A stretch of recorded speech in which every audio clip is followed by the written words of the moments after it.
કોઈને તમે કોઈની કૃપાની વાત કરો, કોઈના પરિચયની વાત કરો, તો સામેવાળો વ્યક્તિ કે જેને એનો પરિચય છે નથી એ જલ્દી માનશે નહીં.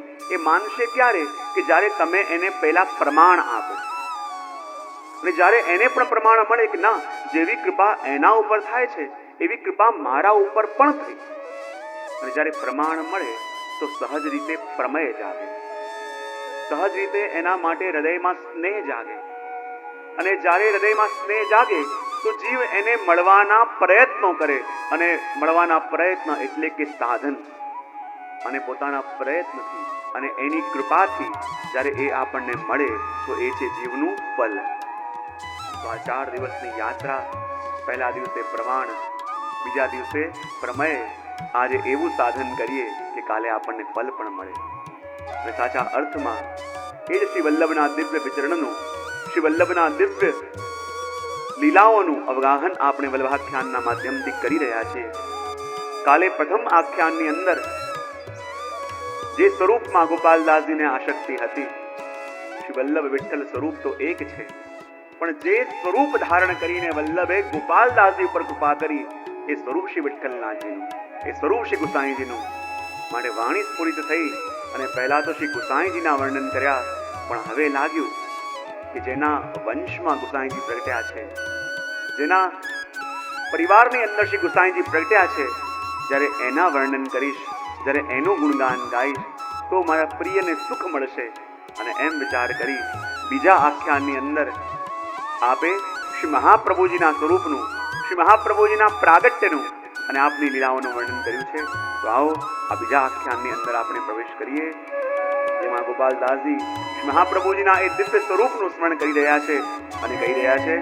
અને વલ્લભનું વર્ણન કરતાની સાથે ગોપાલદાસજી કહેવા લાગ્યા, શ્રી વલ્લભ કેવા છે? લક્ષ્મણ સુત શ્રી વલ્લભ રાયજી.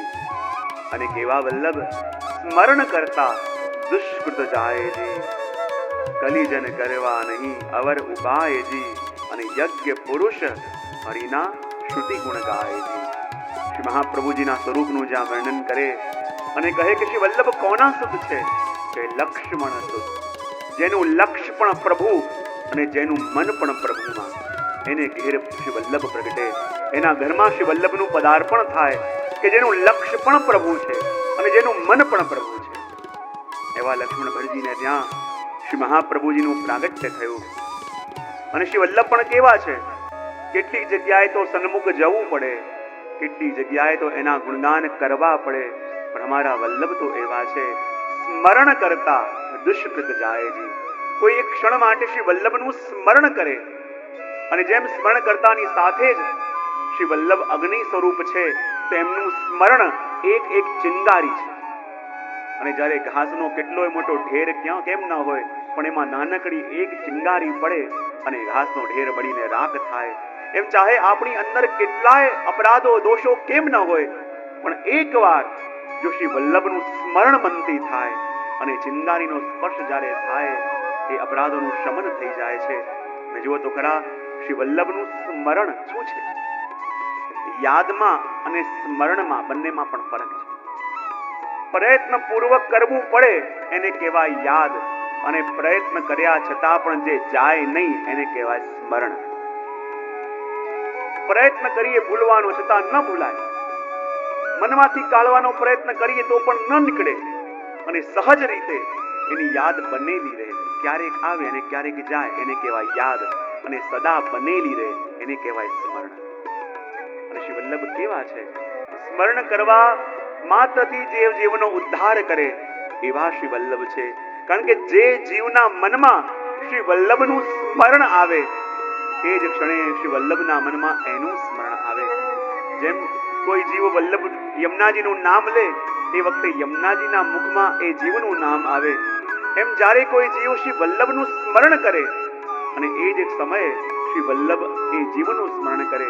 અને જેનું સ્મરણ શ્રી વલ્લભ કરે, જેને શ્રી વલ્લભ વિચારે એને તો પ્રગટ પદાર્થ ચારે રે.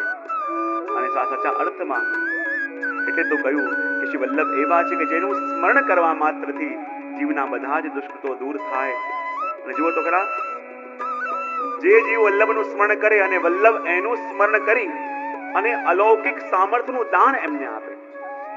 જ્યારે કૃષ્ણદાસ નિઘન મહાપ્રભુજીના શરણે આવ્યા અને જ્યારે એમના જૂના ગુરુ જે હતા એ ગુરુ પાસે જ્યારે ગયા, એ ગુરુ ખૂબ નારાજ થયા કે હું જ્યારે તારો ગુરુ છું તો હું તારો ગુરુ હોવા છતાં પણ તું બીજાના શરણે કેમ ગયો, શ્રી વલ્લભના શરણે કેમ ગયો?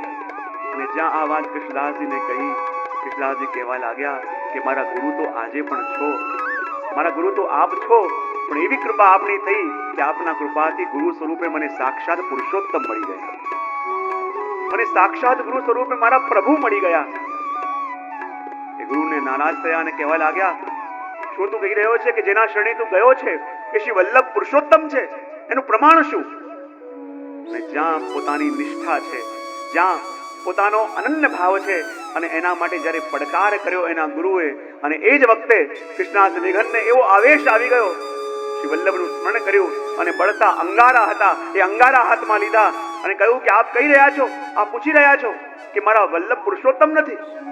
હું આ ગરમ ગરમ અંગારા મારા હાથમાં લઉં છું, અને જો આ વલ્લભ પુરુષોત્તમ હોય તો આ અગ્નિ બળી જાય પણ મારા હાથને કંઈ ન થાય, અને જો મારા વલ્લભ પુરુષોત્તમ ન હોય તો આ બળતા અંગારા મારા હાથને બાળીને રાખ કરી નાખે. આંખો બંધ કરી વલ્લભનું સ્મરણ કરતા રહ્યા. એ બધી અગ્નિ તો બળી ગઈ પણ એમના હાથમાં જરાક આંચ પણ ન આવી. અને ત્યારે એમના ગુરુને પ્રમાણ મળ્યું કે જેના નામની ટેક લીધી છે, જેના શરણે ગયો છે એ બીજું કોઈ નહીં પણ સ્વયં પુરુષોત્તમ છે. અને જે જીવ શ્રી વલ્લભનું સ્મરણ કરે એની અંદર શ્રી વલ્લભ કૃપાનું દાન કરી એને પોતાનું સામર્થ્યનું દાન આપે. જ્યારે શહેરાય મહાપ્રભુજી પણ નાના હતા અને જ્યારે ભગવદ વાર્તા કરે, ભગવદ ગુણગાન કરે, અને એટલો બધો આવેશ એમની અંદર આવી જતો કે ક્યારેક વૈષ્ણવના મધ્યમાં જઈને બેસી જાય, ક્યારેક એમની સાથે નાચવા લાગે, જોર જોરથી મુક્ત કંઠે ગાવા લાગે. વૈષ્ણવ પણ આવીને કલ્યાણાજીને ફરિયાદ કરે કે જુઓ બાવા અમન્યા રાખતા નથી, આપ એમને સમજાવો. કલ્યાણાજી ઘણી વાર સમજાવવાનો પ્રયત્ન કર્યો પણ આપ જ્યારે ભગવદ વાર્તા કરવા બેસે અને એવો આવેશ આવે કે દેહનું અનુસંધાન પણ ન રહે, અને જ્યારે સમજાયા છતાં પણ આપ ન માન્યા તો એકવાર આપને એક ઓરડાની અંદર આપને બંધ કરી દીધા. અને જ્યાં ઓરડાની અંદર બંધ કર્યા તો સંગનો વિયોગ થયો અને કહેવાય શ્રી વલ્લભનું સ્મરણ આવ્યું. અને અખંડ 3 દિવસ સુધી જ્યાં આપે સર્વોત્તમના પાઠ કર્યા, અને કહેવાય એ જ વખતે સ્વયં શ્રી મહાપ્રભુજી અને ગુસાઈજી બંને ત્યાં પ્રગટ્યા અને બંને પધારીને અને પોતાના શ્રીહસ્ત હરિરાય મહાપ્રભુજીના માથે પધરાવ્યા અને આશીર્વાદ આપ્યા. અને ત્યારે હરિરાયજી ગાયું, જય જય શ્રી વલ્લભ પ્રભુ વિઠ્ઠલેશ સાથ, નિજ જનપ કરત કૃપા ધરત હાથ માર. જ્યારે હરિરાય દર્શન થયા શ્રી વલ્લભનું સ્મરણ કરતાની સાથે શ્રી વલ્લભ એવો અનુગ્રહ કરે, શ્રી વલ્લભ એવી કૃપા કરે એના બધા મનોરથ પૂર્ણ થાય. સુરતની અંદર આના પુરુષોત્તમજી હતા, બાલ અવસ્થા હતી, અને એ વખતે જ્યારે એ ગામની અંદર કોઈ માયાવાદી આવ્યા અને એમણે પડકાર્યા, કોઈ શુદ્ધાદ્વૈત બ્રહ્મવાદ વાળા હોય તો મારી સાથે પડકાર કરવા આવો, શાસ્ત્રાર્થ કરવા માટે આવો. નાનકડા પુરુષોત્તમજી હતા, બાલ અવસ્થા હતી, 5-7 વર્ષની વય, અને સામે આટલા મોટા વિદ્વાન આયા છે, શાસ્ત્રાર્થની પડકાર કરી છે. નાનકડા પુરુષોત્તમજીને મનમાં ઉદ્વેગ થવા લાગ્યો કે હું એમની સાથે ચર્ચા કેવી રીતે કરીશ, મારી પાસે તો એટલું જ્ઞાન નથી, મારી પાસે તો એટલી વિદ્વત્તા નથી. પોતાની માતા પાસે આવ્યા. માએ કહ્યું, અરે આપ કેમ ભૂલી જાઓ છો, આપનું પ્રાગટ્ય તો શ્રી વલ્લભના વંશમાં થયું છે, અને શ્રી વલ્લભનું સ્વરૂપ એવું છે કે જે જીવ એમનું સ્મરણ કરે, જે એમનું તાપપૂર્વક એમના નામનો ઉચ્ચાર કરે, શ્રી વલ્લભ પોતાના સામર્થ્યનું દાન એમને કરે. અને એ વખતે નાનકડા પુરુષોત્તમજીએ 3 દિવસ સુધી ઓરડાની અંદર રહી અખંડ સર્વોત્તમના પાઠ કર્યા અને શ્રી વલ્લભનું સ્મરણ કરતા રહ્યા, શ્રી વલ્લભ. અને 3 દિવસની અંદર જ્યારે બહાર આવ્યા એ સ્વરૂપ બદલાઈ ગયું હતું. અને જ્યારે બહાર પધાર્યા એ મોટા મોટા વિદ્વાનોને ક્ષણ માત્રની અંદર નિરુત્તર કરી નાખ્યા. અને જે બાળ અવસ્થામાં હતા અને જ્યારે એમના મુખમાં શ્રીમાનો વલ્લભની કૃપા વિરાજમાન થઈ ગઈ, એવી વાણી સ્ફુરિત થઈ, વેદ વેદાંતોના અર્થો એવા પ્રગટ થવા લાગ્યા કે મોટા મોટા વિદ્વાનો પણ નિરુત્તર થઈને પાછા ગયા. શ્રી વલ્લભનું સામર્થ્ય છે, શ્રી વલ્લભની કૃપાનો અનુભવ જેના ઉપર થાય, શ્રી વલ્લભનું સ્મરણ જે કરે અને વલ્લભ પોતાની કૃપાનું દાન કરી અને એને સનાથ કરે છે. અને માટે તો કહ્યું, એવા ગુરુ આપણને મળ્યા હોય અને એવા ગુરુનો આશ્રય આપણે કરી ન શકીએ તો આપણાથી અભાગ્યો બીજો કોણ કહેવાય? જેના ઘરમાં તો પારસમણી છે, પણ એ પારસમણીને ભૂલીને જગતના સાધનોની પાછળ અટવાય તો પછી એને દુર્ભાગીની તો કોણ કહી શકાય? જેના ઘરમાં સ્વયં વલ્લભની કૃપા સ્વરૂપે પારસમણી હોય અને એ એમનો આશ્રય છોડી જગતમાં ભટકવા જાય તો પછી એને દુર્ભાગ્ય સિવાય શું કહેવાય? જુઓ તો ખરા, આ જગતમાં શ્રી વલ્લભની કૃપા વિના પ્રભુ સાથે જીવનો સંબંધ થઈ જ ન શકે. એટલા માટે તો કહ્યું, કલિજન તરવા નહીં અવર ઉપાયજી. કારણ કે કલિકાલના જીવો માટે શ્રી વલ્લભના નામના આશ્રય વિના કોઈ સાધન જ નથી. કારણ કે ન તો ભગવન નામ લઈ શકીએ એવો દેશ છે, ન તો ભગવન નામ લઈ શકીએ એવો કાલ છે, ન ભગવન નામ લઈ શકીએ એવી આપણી અંદર શુદ્ધિ છે, ન એવું કોઈ મંત્રનું જ્ઞાન છે, ન એવી કોઈ પ્રક્રિયાનું આપણને જ્ઞાન છે. સાધન ઓર નહીં આ કલી મેં જાસું હોય નિવેરો. આ કોઈ સાધન કલિકાલની અંદર આપણી પાસે એવા રહ્યા નથી જેનાથી આપણે પ્રભુને પામી શકીએ. તો આપણે જીવને પ્રભુને કહીએ છીએ, પ્રભુ અમને આ પોતાના સામર્થ્ય ઉપર કે પોતાના દ્વારા થતા સાધનો ઉપર વિશ્વાસ નથી, અમને તો પ્રભુ આપની કૃપા ઉપર વિશ્વાસ છે. કારણ કે અમને અમારા સાધનોથી પ્રભુ મળે કે ન મળે, પણ શ્રી વલ્લભની કૃપાથી અમને પ્રભુ જરૂર મળ્યા છે. એ તો બેમત છે. અને એટલા માટે તો જ્યારે સુરદાસજી પણ પોતાના પ્રયાણના અંતિમ સમયમાં હતા અને એ વખતે વૈષ્ણવે આવી આપને પ્રશ્ન પૂછ્યા કે હે સુરદાસજી, આપે તો પ્રભુનું વર્ણન કરતા 1.25 લાખ પદોની રચના કરી, પણ શ્રી વલ્લભની એટલી કૃપા આપની ઉપર, શ્રી વલ્લભનો એટલો અનુગ્રહ આપની ઉપર, અને વલ્લભની કૃપાનું વર્ણન કરતા આપે કઈ ના કહ્યું? અને ત્યારે સુરદાસજી બોલ્યા કે કછું ન્યારો દેખતો તો ન્યારો ગાતો. કે મેં વલ્લભને અને પ્રભુને ક્યારેક અલગ અલગ માન્યા હોત તો એમનું અલગ અલગ વર્ણન કરત. કારણ કે મેં તો જે પણ મારા પદોમાં ગાયું છે મારા વલ્લભના જ ગુણગાન ગાયા છે. કારણ કે મેં તો જ્યાં પણ જોયા મારા વલ્લભને જ જોયા. પલ્લા ઝુલાવતા વલ્લભને જોયા તો પલ્લામાં ઝૂલતા પણ વલ્લભને જોયા.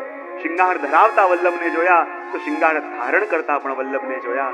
અને જે પણ વર્ણન મેં કર્યું છે માત્ર ને માત્ર મારા વલ્લભનું કર્યું છે. અને છતાં તમને લાગે, અને પોતાના હૃદયનો ભાવ એમણે વહેતો કર્યો. દૃઢ ઈના ચરણન કેવો ભરોસો, જેને કહેવાય આશ્રયનું પદ. આશ્રયનું પદ એટલે શું?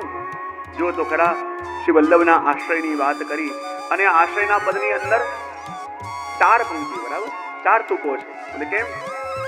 કારણ કે આ 4 તુકોનું ગાન કરીને વૈષ્ણવને એનો ધર્મ, વૈષ્ણવને એનો અર્થ, વૈષ્ણવને એનો કામ અને વૈષ્ણવને એનો મોક્ષ, એ 4 વસ્તુની પ્રાપ્તિ થાય તો આશ્રયના પદથી. સત ત્રેતા દ્વાપર કલીમાં પણ કોઈ પણ બલની પ્રાપ્તિ થશે તો આશ્રયથી. અને કહ્યું કે આ 4 તુકો છે પણ એને પણ સમજવા લાયક છે. આપણે એમને એમ કહી દઈએ છે, પણ સુદાજી કહે છે 13 અક્ષર જોયા. 13 અક્ષર બોલતાની સાથે અષ્ટાક્ષર અને પંચાક્ષર પરિત થાય. એટલું જ નહીં, આ 13 અક્ષરનો ક્રમ બોલતા એની સાથે 13 મહિનાની લીલા પણ હૃદયમાં સ્ફુરિત થાય. આ 12 મહિના અને 13મો અધિક માસ, આ 13 માસની અંદર પ્રભુ જે પણ લીલાઓ કરે છે, જે પણ પ્રભુ અલગ અલગ લીલાઓ કરે છે, એ બધી લીલાઓના ભાવો આપણા હૃદયમાં સ્ફુરિત થાય જ્યારે પ્રથમ પંક્તિનું ગાન કરીએ. અને દ્વિતીય પંક્તિની અંદર કેટલા અક્ષર છે? 12. ઊંધું સાંભળ્યું. કેટલા અક્ષર છે? હા,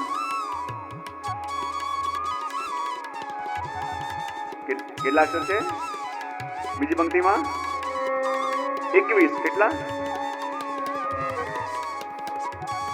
અને જ્યારે આ બીજી પંક્તિનું ગાન આપણે કરીએ જેની અંદર કુલ 21 અક્ષરો, અને આ 21 અક્ષરો વાળી બીજી પદનું ગાન આપણે કરીએ તો કહેવાય મુખ્ય જીવ છે 10 પ્રકારના. કેટલા પ્રકારના? જેટલા પણ આ બધા જીવો છે એમાં મુખ્ય 10 પ્રકાર આવે. અને જ્યારે બીજી પંક્તિનું ગાન આપણે કરીએ તો એ 10 પ્રકારના જીવોની 11 ઇન્દ્રિયોનો નિગ્રહ ઠાકોરજીના સ્વરૂપમાં દ્રઢ થાય. ત્યારે આ બીજી પંક્તિનું ગાન આપણે કરીએ અને ત્રીજી પંક્તિમાં કહીએ